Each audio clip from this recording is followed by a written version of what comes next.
You have acute and you have chronic.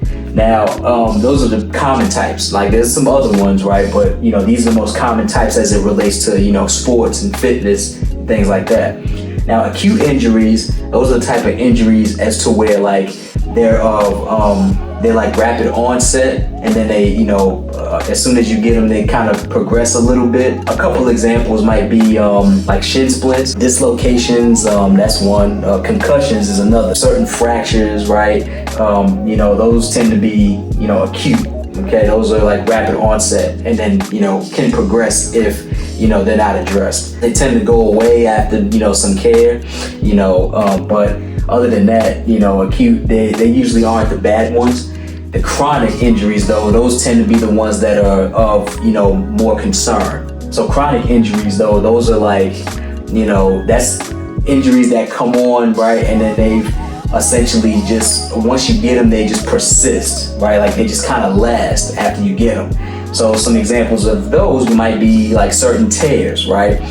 Maybe tears in like your legs. Some of the common ones you may know, like athletes get, these types of injuries a lot is, tears in the ACL, MCL, or the meniscus, or maybe a shoulder injury, mainly the rotator cuff. I didn't have rotator cuff injury, but like there's like right around here, there's like a ball, I guess, and that's where the pain was. Each time I would just move my shoulder a certain direction, it would exacerbate, it would hurt, and it was like that for a while.